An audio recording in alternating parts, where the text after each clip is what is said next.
Is prayer appropriate in the workplace? Fox 5 business analyst Lisa Murphy is here to explain this. People are praying at work as like a group? They are, but prayer in a very liberal sense, not prayer like kneeling at a pew. And, you know, so many of the city's best and brightest have fallen from grace over the last couple of years, some overcome by greed, others by a desire for power. Well, tighter rules and regulations may prevent another Bernard Madoff-like Ponzi scheme, but maybe prayer is a simpler solution. Like any successful executive, David Arena is a risk taker. But as president of real estate firm Grubb & Ellis, David covers territory even the most daring fear to tread. You see all the bad behavior that's occurring in the world.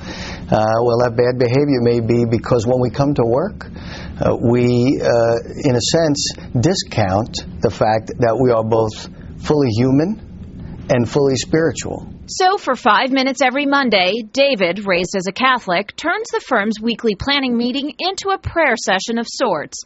He hands the reins over to Alan Lurie, who's both a managing director and an ordained rabbi. Some of us may want to return to days that we think in some way were better than what we're experiencing now. And through a sense of uncertainty, some of us may be feeling fearful, and I know sometimes I do. 5 minutes may not seem like much time for such a weighty topic, but Alan says these moments make a lasting impression. I like to propose that we look at uncertainty in a different way. Uncertainty can be a great gift. Right, it can be a gift of grace. And now, more than ever, Alan says his colleagues take comfort in hearing that message in the workplace. At tough times, people collapse. And when you're collapsed at that level and you're in a fearful mode, it's very hard to lift yourself up to more spiritual, lofty goals because you're just in a survival mode.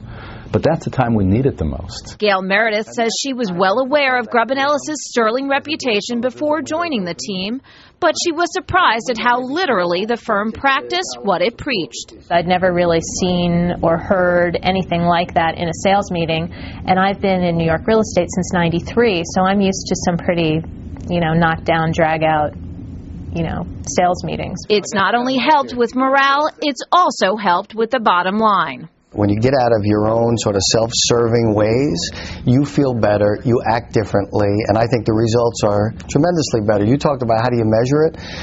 We measure everything.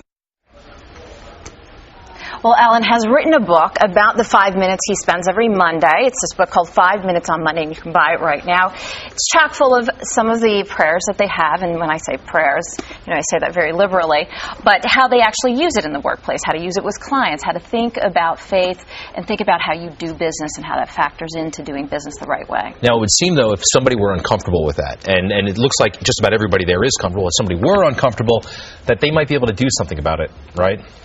You're saying object to it or object, quit? and perhaps, is that because it's a private agency, it's not a state-run agency, so they can do really whatever they want? Yeah, this is, I think, completely, it's not a mandatory thing, it's completely voluntary. You can elect to leave that meeting. It is part of the business meeting that they have. If I elect to leave that meeting, would I have concern about, okay, he's not as spiritual as the others? You know what I mean? I'm saying, right? No, I think it's completely voluntary. I did not get that sense at all that it felt like, okay, here comes the prayer session, now everyone has to come. David Arena, who's the president of the firm, is very open. He's a Catholic, Alan's a rabbi, he's Jewish, and people could draw their own opinions as to whether or not this was a useful way to spend their 5 minutes or doing something else. Lisa Murphy, thank you very much. Good to see you.